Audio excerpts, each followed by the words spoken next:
Hi students, இப்ப நம்ம பார்க்கக்கூடிய மிக முக்கியமான ஒரு டாபிக் என்ன அப்படின்னா வெப்ப பரிமாற்றம் இல்லா நிகழ்வு. இங்கிலீஷ்ல அடியபேட்டிக் ப்ராசஸ் அப்படின்னு சொல்லுவோம். ஏற்கனவே இங்கிலீஷ் மீடியம் ஸ்டூடெண்ட்ஸ்க்கு வந்து டீச் பண்ணி அப்லோட் பண்ணியிருக்கிறேன். இது வந்து தமிழ் மீடியம் ஸ்டூடெண்ட்ஸுக்கு வெப்ப பரிமாற்றம் இல்லாத நிகழ்வு, அதாவது வெப்பத்தை நம்ம பரிமாறாம கொடுக்காம அங்க நடக்கக்கூடிய நிகழ்வு என்ன அப்படிங்கறத நம்ம பார்க்க போறோம். சரியா? பாத்தீங்கன்னா தெரியும், ஒரு கொள்கலன், ஒரு உருளைன்னு சொல்லுவோம் இல்லையா, அல்லது சிலிண்டர்னு சொல்லலாம், அல்லது கொள்கலன். ஓகே, சோ அதுக்குள்ள வந்து பாத்தீங்கன்னா வாயு வந்து நிரப்பி வச்சிருக்கிறோம். என்ன வாயு அப்படின்னா நல்லியல்பு வாயு. ஓகேவா? ஐடியல் கேஸ்ன்னு சொல்லுவாங்க. இந்த வாயுனுடைய பரப்பு இல்லையா, இப்ப வாயு இவ்வளவு இருக்குன்னா அதுக்கு மேல் பரப்புல வந்து ஒரு பிஸ்டனை வந்து வச்சிருக்கிறேன். ஓகேவா? குட். அதாவது நகரும் பிஸ்டன், மேலே கீழே வந்து மூவ் பண்ணிக்கலாம். Okay, good. பொதுவா என்ன பண்ணுவோம் அப்படின்னா இந்த கொள்கலனுடைய அடிப்பகுதியை வந்து நம்ம சூடுபடுத்துவோம். கரெக்டா? அதே மாதிரி இந்த ரெண்டு பக்கமும் வந்து பாத்தீங்கன்னா மின் காப்பிடப்பட்டுள்ளது, அதாவது உள்ள இருந்து ஆற்றல் வெளியே போகாம இருக்கிறதுக்காக. சரியா? இப்ப பொதுவா என்ன பண்ணுவோம், இந்த இடத்துல வந்து நம்ம வெப்பப்படுத்தும் போது இங்க இருந்து, அதாவது வெப்பப்படுத்துறதுனால இந்த வாயு என்கிற அமைப்புக்கு வெளியே இருந்து உள்ள என்ன வரும், Q என்கிற வெப்ப ஆற்றல் பொதுவா வரும். இந்த வெப்பாற்றல் உள்ள வரும்போது உள்ள இருக்கக்கூடிய வாயுவினுடைய அக ஆற்றல், அதனுடைய ஆற்றல் இருக்கு இல்லையா, அந்த ஆற்றலுடைய மதிப்பு வந்து மாறும். ஓகேவா? அக ஆற்றல்ங்கிறது வேற ஒண்ணும் இல்ல, வெப்ப ஆற்றல் தான். அந்த ஆற்றல் வந்து பொதுவா மாறும். சரியா? அதனுடைய மதிப்பு கூட கூட கூட என்ன பண்ணும் அப்படின்னா அந்த வாயு வேலை செய்ய ஆரம்பிக்கும். நம்ம கொடுத்த வெப்பாற்றலை வச்சு வேலை செய்யும். இதனால இந்த வாயு விரிவடையும், பிஸ்டன் மேல் நோக்கி நகரும். ஆனா இந்த டாபிக்கை பொறுத்த வரைக்கும் வாயு என்கிற அமைப்புக்கு நம்ம என்ன கொடுக்க கூடாது, வெப்பத்தை பரிமாற்ற கூடாது.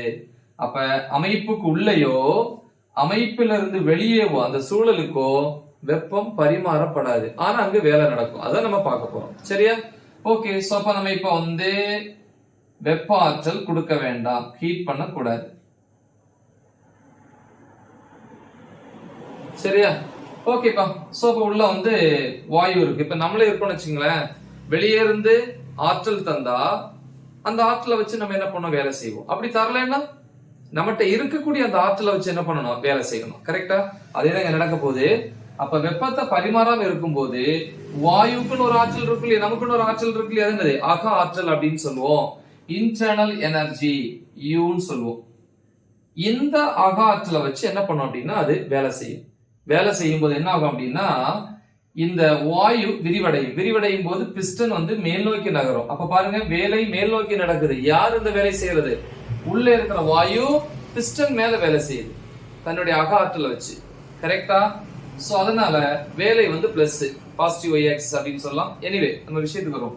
அப்ப இங்க என்னென்ன மாறும் பாத்தீங்கன்னா பிரஷர்ங்கிறது வந்து அழுத்தம் மாறும், டெம்பரேச்சர் வெப்பநிலை மாறும், அதே மாதிரி வாயுனுடைய அளவு வந்து பாத்தீங்கன்னா இந்த சைஸ் பெருசாகும்.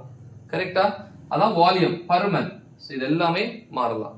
அப்ப இந்த வெப்ப பரிமாற்றம் இல்லாத நிகழ்வுல எதெல்லாம், அழுத்தம், வெப்பநிலை, பருமன், சோ இந்த மூணுமே மாறலாம். சரியா? அடுத்து வந்து பாத்தீங்கன்னா இந்த கேஸ்ல பாருங்களேன், என்ன பண்றோம் அப்படின்னா இந்த பிஸ்டனை கையை வச்சு மேல இருந்து கீழே அமுக்குறோம். அப்படி அமுக்கும் போது என்ன ஆகுது அப்படின்னா இந்த பிஸ்டன் இந்த வாயு மேல ஒரு வேலையை செய்யுது. இதனால இந்த வாயுனுடைய அக ஆற்றல் வந்து அதிகரிக்குது. இங்க வாயுனுடைய அக ஆற்றலை வச்சுதான் வேலை நடக்குது. அப்ப அக ஆற்றலுடைய மதிப்பு குறையும். ஏன்னா வேலை நடக்கிறதுனால அதனுடைய அக ஆற்றல் மதிப்பு என்ன ஆகும், குறையும். சரியா? டிகிரீஸ் ஆகுது, லெஸ் ஆகுது. ஆனா இந்த கேஸ்ல வந்து பாத்தீங்கன்னா பிஸ்டனை அமுக்கும் போது பிஸ்டன் வாயு மேல ஒரு வேலையை செய்யுது. இதனால வந்து இந்த வாயுனுடைய அக ஆற்றல் இன்டர்னல் எனர்ஜி கிரேட்டர் ஆகுது, அதிகரிக்குது. கரெக்டா? அப்ப இங்க வாயு வேலை செய்யல, வாயு மேல பிஸ்டன் வேலை செய்யறதுனால வேலை வந்து எதிர்குறி. இங்க வாயு வேலை செய்யறதுனால வேலை நேர்குறி, இது எதிர்குறி. சரியா? ஓகே, அப்ப இந்த இடத்துல எழுதுவோம், வெப்ப பரிமாற்றம் இல்லாத நிகழ்வுல பிரஷர் அழுத்தம், டெம்பரேச்சர் அதாவது வெப்பநிலை, அப்புறம் மற்றும் ஐன்ஸ், பருமன் இல்லையா, வி மாறலாம். கரெக்டா? மாறும் அல்லது மாறலாம். சரியா? இப்ப இந்த வெப்ப பரிமாற்றம் இல்லாத நிகழ்வுக்கு தகுந்த மாதிரி நம்ம சமன்பாடு எழுத போறோம். நிலை சமன்பாடுன்னு சொல்லுவாங்க, ஈக்குவேஷன் ஆஃப் ஸ்டேட். ஓகே, அப்ப இங்க எழுதலாம் வெப்ப பரிமாற்ற மில்லா நிகழ்வுக்கு என்ன சமன்பாடுப்பா? நிலை சமன்பாடு. நிலை சமன்பாடு ஃபார்முலா என்ன படிச்சிருக்கீங்க? PV is equal to பொதுவா வந்து மாறிலி அப்படின்னு சொல்லுவோம் இல்லையா? PV equal to மாறிலி. இது பொதுவா எழுதுறது. இதுக்கு முன்னாடி நம்ம ஒரு டாபிக் கூட பார்த்தோம், அதுலயும் கூட நம்ம அப்படி பண்ணியிருந்தோம். கரெக்டா? எஸ். ஆனா இங்க வந்து வெப்ப பரிமாற்றம் இல்ல அப்படிங்கறத குறிக்கிறதுக்காக இந்த இடத்துல ஒரு லெட்டர் காமா.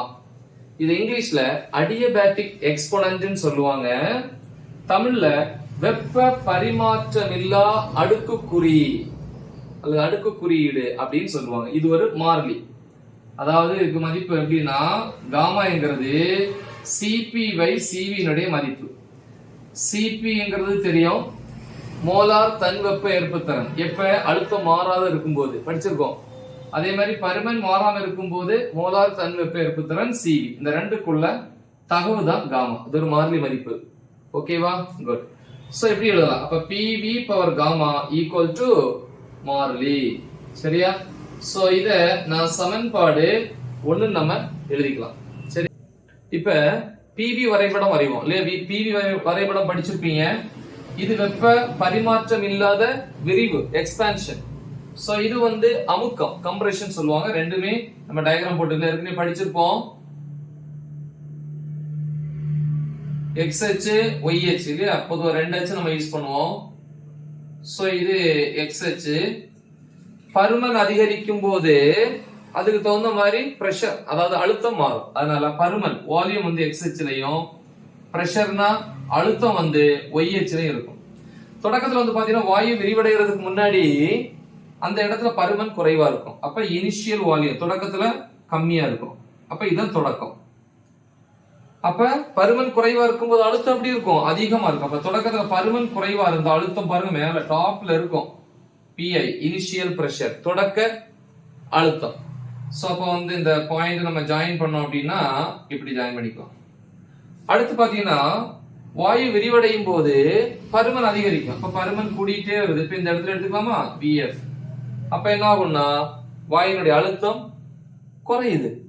அப்ப அழுத்தம் அப்படியே குறையுது. இந்த இடத்துல எடுத்துக்கலாமா? இது ஃபைனல். இப்ப இந்த பாயிண்ட் நம்ம இப்படி எடுத்துக்கலாம். இப்ப பாருங்க, முதல்ல பருமன் குறைவா இருக்கும் போது அழுத்தம் அதிகமா இருந்துச்சு. பருமன் அதிகரிக்க அழுத்தம் குறையுது மேலிருந்து கீழே. அப்ப கிராஃப் வரையும் போது இப்படி வரையணும். ஆரோ மார்க் கரெக்டா பாத்துக்கோங்க. அப்ப இதுதான் ஏங்கிற புள்ளி. இந்த இடத்துல பிரஷர் PI, அதே மாதிரி வால்யூம் VI, அதே மாதிரி வெப்பநிலையும் மாறலாம் அப்படின்னு சொன்னேன். கரெக்டா? அதனால தொடக்கத்துல TI. அதே மாதிரி இந்த பாயிண்ட் இல்லையா Bன்னு எடுத்துக்கலாம். இங்க வந்து அழுத்தம் ஃபைனல் இல்லையா? PF VF அதே மாதிரி TFன்னு எழுதலாம். சோ இது விரிவு. அடுத்தது அமுக்கம். அமுக்கம்ங்கிறது விரிஞ்சதுக்கு அப்புறம் அப்படியே மேல இருந்து அமுக்குறது. அப்ப இந்த கிராஃப் அப்படியே ஆப்போசிட்ல போட்டுக்கணும். சோ இது XH, இதுல பருமன் போட்டுக்கலாம். இது YH பிரஷர். கரெக்டா? அமுக்குறதுக்கு முன்னாடி விரிவடைஞ்ச நிலையில தான் இருக்கும். அப்ப விரிவடைஞ்ச நிலையில இருக்கும்போது முதல்ல பருமன் அதிகமா இருக்கும். அப்ப முதல்ல பருமன் வால்யூம் அதிகம், அதான் இனிஷியல் VI. கரெக்டா? அந்த நேரம் முதல்ல விரிவடைஞ்சிருக்கும் போது அழுத்தம் குறைவா இருக்கும். அப்ப அது PI. சோ அப்ப இந்த பாயிண்ட் இப்படி போடுவோம். அடுத்து அமுக்கும் போது பருமன் குறையும். அப்ப பருமன் குறைஞ்சிட்டே வருது. இப்ப இந்த இடத்துல வரும்போது இந்த VFன்னு வச்சுக்கலாம். கரெக்டா? அதே நேரம் பருமன் குறையும் போது அழுத்தம் அதிகரிக்கும். அப்ப பிரஷர் ஃபைனல் PF. சோ இந்த மாதிரி வச்சுக்கலாம். அப்ப கிராஃப் வந்து பாருங்க, முதல்ல வந்து தொடக்கத்துல அமுக்குறதுக்கு முன்னாடி பருமன் அதிகமா இருந்துச்சு, அழுத்தம் குறைவா இருந்து. அமுக்கும் போது பருமன் குறையுது, அழுத்தமும் குறையுது. அப்ப கிராஃப் இங்க இருந்து இப்படி மேல ஏற மார்க். சரியா? அப்ப இதுதான் வந்து தொடக்கம். நீங்க ஏன் போட்டாலும் சரி, பின்னு போட்டாலும் சரி, இதுதான் தொடக்கம். கரெக்டா? அப்ப இங்க PI VI TI, இங்க ஃபைனல். இது தொடக்கம், இது முடிவு. இங்க இது தொடக்கம், இங்கதான் முடிவு. கரெக்டா? PF VF TF. இல்ல நீங்க இதை ஏபி அப்படின்னு எடுத்துக்கலாம். சோ நான் இங்க ஏபி போட்டனால அப்படியே போட்டிருக்கிறேன். மத்தபடி இங்க ப்ராசஸ் இங்க இருந்து இப்ப இது அமுக்கம், இது விரிவு. சோ அப்ப இதை பேஸ் பண்ணி நம்ம இங்க எழுதலாம். கரெக்டா? சோ இங்க பாத்தீங்கன்னா இது தொடக்கம் முடிவு, இங்க இது தொடக்கம் இது முடிவு. சோ ரெண்டுமே ஒரே மாதிரி தான், ஆரோ மார்க் தான் மாறி இருக்கு இல்லையா? அப்ப இது எப்படி எழுதலாம்? P V power gamma equal to மாறிலினா தொடக்கமா இருந்தாலும் முடிவா இருந்தாலும் எப்படி எழுதலாம்? பிஐ தொடக்கம் பிரஷர் இனிஷியல், அதாவது அழுத்தம் தொடக்கம். அதே மாதிரி விஐ பவர் காமானாலும் பிஎஃப் விஎஃப் பவர் காமானாலும் ஈக்குவல் டு மாறிலி. அப்படின்னா ரெண்டுமே ஈக்குவல். அதனாலதான் சிம்பிளா ஐஎஃப் போடாம P V power gamma equal to மாறிலின்னு எழுதலாம். கரெக்டா? சோ அப்ப இது சமன்பாடு 2. ஓகேவா? இப்ப நம்ம எழுதுறோம் நல்லியல்பு வாயு சமன்பாடு. வாயு சமன்பாடு எதுக்கு? வெப்ப பரிமாற்றம் இல்லா நிகழ்வுல நல்லியல்பு வாயு சமன்பாடு ஃபார்முலா என்ன படிச்சிருக்கீங்க? PVC equal to mu RT, ideal case equation சொல்லுவோம் இங்கிலீஷ்ல. இதுல இருந்து பிரஷர் அதாவது அழுத்தம் equal to mu RT by V. இது சமன்பாடு 3 எடுத்துக்கிறேன். இப்ப இந்த மூணாவது சமன்பாடை கொண்டு போய் முதல் சமன்பாடுல பிரதியிட போறேன். கரெக்டா? அப்ப ஒன்றில் பிரதியிட. சரியா?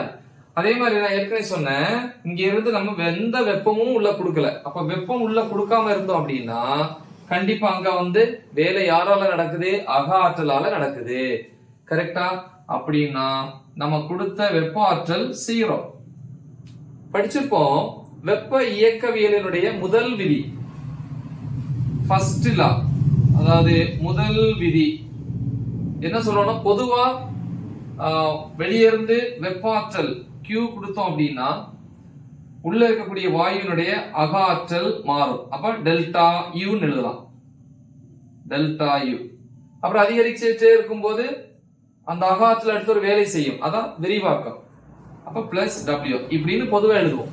ஆனா இந்த இடத்துல வந்து பாத்தீங்கன்னா Q னுடைய மதிப்பு 0. அப்ப எப்படி எழுதலாம்? 0 equal to delta U plus W. இப்ப இந்த W இந்த பக்கம் கொண்டு வந்தீங்கன்னா மைனஸ் W ஆயிரும். அப்படின்னா delta U equal to minus W இப்படி எழுதலாம். சோ இது எக்ஸ்பிளனேஷன் தேவையில்லை, பட் பிகினிங்ல ஃபர்ஸ்ட்ல நம்ம எழுதுறது பெட்டர். ஓகேவா? அப்ப கொடுக்கக்கூடிய வெப்ப ஆற்றல் 0வா இருந்துச்சுன்னா வெப்ப இயக்கவியலினுடைய முதல் விதிப்படி இதான் ஃபார்முலா. அதுல வெப்ப ஆற்றல் 0, அதனால delta U is equal to minus W. இதாவது என்ன அப்படின்னா அக ஆற்றல் மாறுபாடு. சொன்னேன் முதல்ல வந்து அக ஆற்றல் என்ன பண்ணும்? தன்னோட சொந்த ஆற்றலை வச்சு வேலை செய்யும். அது வேலை வந்து பிளஸ் மேல. அடுத்து அமுக்கும் போது பிஸ்டன் வாயு மேல வேலை செய்யும் போது வாயுனுடைய அக ஆற்றல் வந்து அதிகரிக்கும். இங்க குறையுது, இங்க அதிகரிக்குது. ஏன்னா இங்க அக ஆற்றல் வேலை செய்யறதுனால அதனுடைய ஆற்றல் குறையுது. இங்க அக ஆற்றல் வாயு மேல வேலை செய்யறதுனால அதுக்கு அக ஆற்றல் கிடைக்குது. சோ இப்படி எழுதலாம். சரியா? ஓகே, நம்ம இங்க விஷயத்துக்கு வரோம். அப்ப சமன்பாடு 1ல இத பிரதியிட போறேன். அப்ப என்ன எழுதலாம்? P பதிலா mu RT by V into மீதி என்ன இருக்கு? V power gamma equal to மாறிலி. சரியா? இப்ப இந்த mu r ஆல்ரெடி மாறிலின்னு படிச்சிருக்கோம் இல்லையா? மீதி 3 தான் மாறாத மதிப்பு. அப்ப இந்த mu r இங்க கொண்டு வருவோம். அப்ப மீதி என்ன இருக்கு? T by V into V power gamma equal to மாறிலி by mu r. மேல இருக்கிறது மாறிலி, mu மாறிலி, r மாறிலி, மொத்தத்துல இதெல்லாம் சேர்த்து என்னதுதான்? மாறிலி. அப்படி எழுதிக்கலாமா? எஸ். சோ நெக்ஸ்ட் ஸ்டெப், இந்த v மேல வருது. இப்போ இங்க என்ன இருக்கு? t இருக்கு. t இந்த v மேல வரும்போது ஆல்ரெடி இங்க என்ன இருக்கு? v பவர் காமான் இருக்கு இன்டு v மேல வரும்போது v நாலே v பவர் 1 ன்னு அர்த்தம். மேல வரும்போது v பவர் -1 ஈக்குவல் டு மாறிலின்னு எழுதலாம். இப்போ இத t into 10 power x into 10 power y 10 power x plus y ன்னு படிச்சிருப்பீங்க. அதே மாதிரி v power gamma into v power -1 v power gamma -1 equal to மாறிலி. அதே மாதிரி இதே மாதிரி எழுதிருக்கும் பாத்தீங்களா? இதை இப்படி எழுதுன மாதிரி இதையும் எழுதலாம். எப்படி? தொடக்கத்துல ti vi power gamma -1, இறுதியில tf vf power gamma -1 இப்படியும் எழுதலாம். சோ இத சமன்பாடு 4. இதே சமன்பாட நம்ம எப்படி எழுதலாம் அப்படின்னு பாத்தீங்கன்னா, இங்க பாருங்க, இது டெம்பரேச்சர் வெப்பநிலை, பருமன், நோட்டேஷன்ல எழுதியிருக்கிறோம். கரெக்டா? அப்ப எழுதும்போது எப்படி எழுதுறோம்? T மற்றும் P னா பிரஷர், அழுத்த முறையில் எழுதும்போது எப்படி எழுதலாம் அப்படின்னு பார்ப்போம். இப்ப இந்த சமன்பாடுல பாருங்க, P is equal to mu RT by V எழுதிட்டேன். இதே இது V equal to மாத்தும்போது என்ன வரும்? V equal to மாத்தினீங்கன்னா mu RT by P அப்படின்னு வரும். ஓகேவா? அப்ப இங்க எழுதலாம் V equal to mu RT by P. புரியுதா? வேணா எழுதிக்கலாம். சமன்பாடு 3 இருந்து அப்படின்னு எழுதலாம். இல்ல உங்களுக்கு புரிஞ்சிருக்கும்னு நினைக்கிறேன். கரெக்டா? அப்ப இந்த சமன்பாடு 3ல P is equal to இருக்கு. நான் அதை V equal to மாத்திட்டேன். இப்ப இதை கொண்டு போய் முதல் சமன்பாடுல போடலாம். ஒன்றில் பிரதியிட. அப்ப இங்க என்ன வருது? P into V பிளேஸ்ல என்ன போடணும்? mu RT by P whole power என்ன இருக்கு? V மேல gamma equal to மாறிலி. சோ இதை அழிச்சுக்கலாம். சரியா? ஓகே. சோ இதுக்குள்ள இருக்கிற எந்த ஒரு கேரக்டர் வெளியே எடுத்துட்டாலும் பவர்ல காமா வந்து காமன். அப்ப நான் இந்த P வெளியே எடுத்துக்கிறேன். P by P power gamma எடுக்கலாமா? அடுத்து T இருக்கு. அப்ப T பவர் காமா. ஏன்னா இதெல்லாம் மாறக்கூடியது. மாறாதது மியூ ஆரும் மாறல இல்லையா? ஆனா அதை வெளியே எடுத்தாலும் பவர்ல காமா வரும். அப்ப mu R power gamma equal to மாறிலி. ஓகே, சரியா? இப்ப இந்த P பவர் காமா மேல வந்துச்சுன்னா ஆல்ரெடி P நாலே P பவர் 1 பொதுவா இருந்தாலே மேல 1ன்னு அர்த்தம். அப்ப P பவர் 1 ஆல்ரெடி இருக்குன்னு அர்த்தம். இந்த P பவர் காமா மேல வரும்போது minus gamma into T power gamma equal to மாறிலி பை இந்த மியூ ஆர் காமா கொண்டு வந்துடுறேன். Mu R power gamma. இது எப்படி எழுதலாம் பாருங்க? 10 power x into 10 power y. 10 power x plus y ங்கிற மாதிரி p power 1 into p power minus gamma. p power 1 minus gamma into t power gamma equal to ஏற்கனவே சொன்னேன், இங்க எழுதியிருக்கோம் இல்லையா? இது மாறிலி, கீழே இருக்கிற இதுவும் மாறிலி. அப்ப மொத்தத்திலே அது மாறிலி. இது மொத்தம் சேர்த்தா என்னதான்? மாறிலி தான், மாறா மதிப்பு. கரெக்டா? இது எப்படி வச்சுக்கலாம்? இல்ல t என்கிற லெட்டர் முன்னாடி கொண்டு வரலாம். எப்படி எழுதலாம்? t power gamma into p power 1 minus gamma equal to மாறிலி. அதே மாதிரி இதே மாதிரி எழுதலாம். தொடக்க முடிவு மாறிலினாலே தொடக்கமா இருந்தாலும் முடிவா இருந்தாலும் சேம் தானே. அப்ப இதை எப்படி எழுதலாம்? t பவர் i போட்டுக்கலாம் gamma into pi power gamma 1 minus gamma. Space இல்லாத நமக்கு பிரச்சனை இல்லையா? 1 minus gamma equal to final போட்டா tf power gamma into pf power 1 minus gamma. இவ்வளவுதான். சோ நெக்ஸ்ட் டாபிக்ல வந்து நம்ம work done, அதாவது இங்க செய்யப்பட்ட வேலைக்கான சமன்பாடை பார்ப்போம். அதுவும் முக்கியம் தான். சோ நல்லா தெளிவா பிராக்டிஸ் பண்ணுங்க. மறக்காம இது உங்க ஃப்ரெண்ட்ஸ்க்கு ஷேர் பண்ணுங்க. Right the example. All the best. Thank you.